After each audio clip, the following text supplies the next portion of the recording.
Masih membahas terkait dengan pernyataan Megawati Soekarnoputri yang menyebut Jakarta kini amburadul bersama anggota fraksi PDI Perjuangan dari DPRD DKI Jakarta, Hardianto Kenneth, dan aktivis sosial Geis Khalifah. Pak Geis, jadi kalau tadi Pak Kenneth sebelum jeda menyatakan bahwa dengan adanya langkah Pemprov DKI Jakarta yang mengganti rugi kerusakan pada saat unjuk rasa kemarin, menimbulkan kesan mendukung perusakan fasilitas umum yang ada di ibu kota. Tanggapan Anda?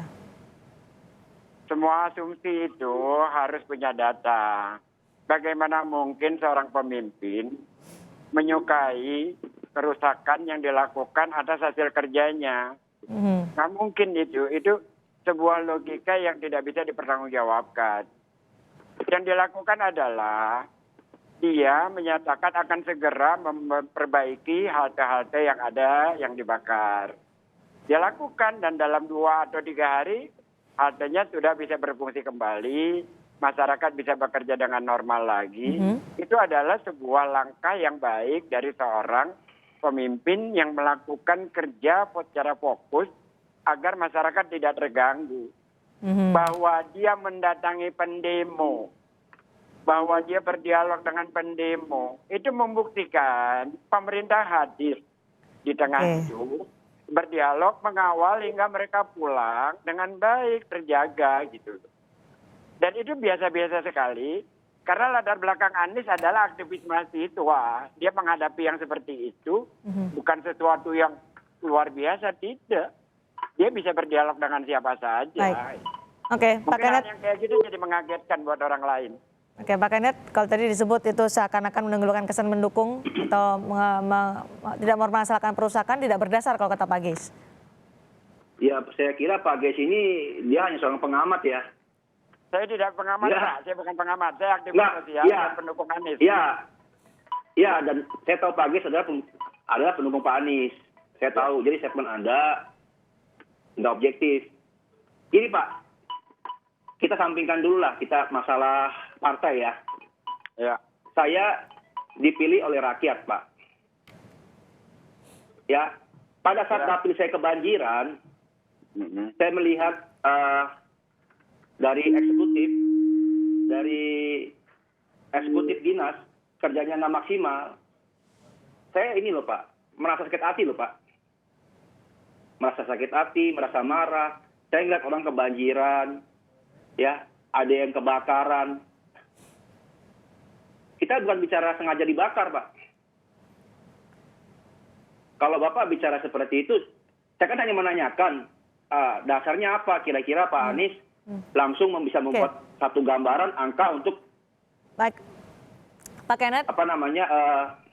Ya Mbak, gimana? Yang ingin Anda sampaikan adalah dalam menangani atau memimpin ibu kota, Anies Baswedan masih kurang kinerjanya dalam membangun ibu kota, termasuk pada saat peristiwa-peristiwa yang kemarin kita saksikan bersama itu. Betul. Oke, karena itulah seharusnya kalimat dari Bu Mega dijadikan sebagai bahan introspeksi, begitu? Enggak, maksudnya kalau bicara halte dibakar seperti itu, harusnya beliau marah dong. Kan beliau juga dipilih oleh masyarakat. Oke, baik. Silakan Pak Geis. Memperbaiki halte itu pakai uang rakyat loh Pak Geis.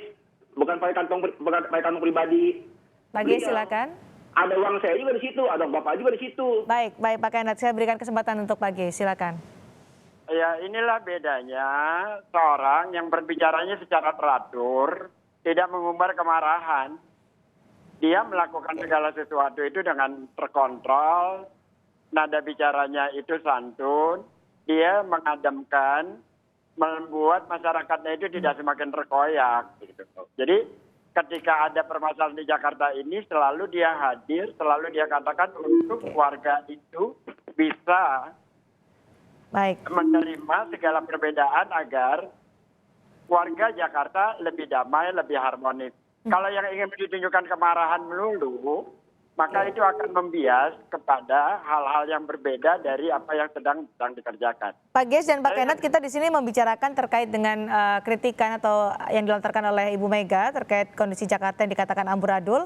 Jika pernyataan itu kemudian dilontarkan oleh Megawati Soekarnoputri, menurut Pak Geis, apakah ada bagian-bagian atau hal-hal yang perlu dibenahi di Jakarta saat ini menurut Anda?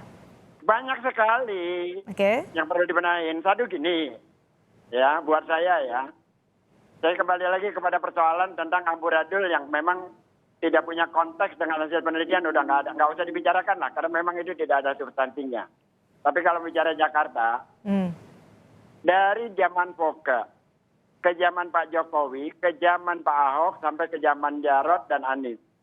Yang saya teriakan adalah percepat segerakan penambahan pemakaman lahan di Jakarta yang sudah sangat minim. Karena kita mengalami masalah tentang pemakaman. Yang terjadi apa? Baru di masa sekarang sudah mulai dianggarkan untuk pemakaman. Oke. Tiba-tiba teman-teman dari PSI saya nggak ngerti, mereka ngerti Jakarta atau tidak, mereka tidak setuju itu, mereka mengkritisi hal itu. Antara kebutuhan warga Jakarta dengan aspirasi yang diterima oleh Pemprov ditolak oleh partai. Ini partai buat siapa? Buat warga atau buat dengan mereka sendiri? Itu satu. Oke. Ada Singkat banyak saja hal Pak lainnya. Geis, kita akan berikan ke Pak Kenneth nanti. Silakan ditambahi singkat, Pak Geis. Oke, ada hal lainnya. Yang kedua, kalau bicara tentang banjir pakai data lah yang soal Pak Kenneth tadi. Di masa Pak Ahok itu 2017 banjir 7 hari, di masa Anies 4 hari. Kalau lebih sakit hati itu di masa Pak Ahok, di masa dibandingkan di masa Pak Anies. Oke. Itu satu. Sekarang dia menargetkan 6 jam. Itu lebih luar biasa lagi. Kalau itu dia tidak berhasil, kita kritisi terus. Nah, yang ketiga, kembali ke pernyataan Bu Mega. Pak Geis, kami sudah. Mohon maaf nih pernyataan terakhir nih. Oke. Yang dicontohkan kan adalah yang di kota dipimpin oleh PDIP, itulah kata-kata terbaik. Ya, gini aja deh, yang punya hak menilai adalah warga Jakarta.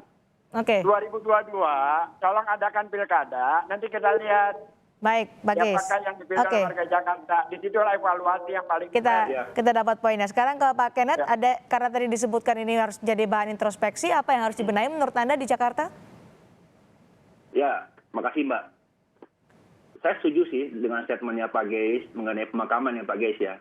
Apalagi pada saat pandemi COVID ini volume makam kita udah makin berkurang.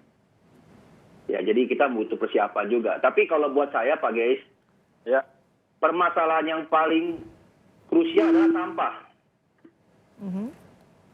Kesadaran masyarakat untuk membuang sampah pada tempatnya itu masih kurang. Oke. Dari kita juga masih kurang sosialisasi, gitu loh. Mungkin maksudnya Bu Mega itu kita fokusnya ke pembangunan, tapi tidak mikirin manusianya. Mungkin ke sana juga ada arahnya seperti itu. Gitu. Oke. Jadi, kurang ada sosialisasi juga. Kan kayak kemarin waktu COVID-19 melonjak, saya kan sering-sering ngomong juga di media. Kurang sosialisasi juga. Gitu loh. Sebenarnya gini Pak Geis, kita di sini tidak mau bicara dukung siapa ya. Ya maksud saya Ibu Mega itu seorang orang tua lah. Oke, baik. Artinya bangsa. Anggap aja kritikan-kritikan umum gitu loh. Nggak usah baperan juga. Baik, Pak Kenneth dan juga Pak Geis, ini menjadi paling tidak menjadi bahan untuk bisa dipikirkan atau dijadikan kritikan bagi Pemprov DKI Jakarta untuk membenahi apa yang kurang. Tadi disebutkan Pak Geis dan juga Pak Kenneth. Terima kasih telah bergabung bersama kami di Kompas Petang hari ini.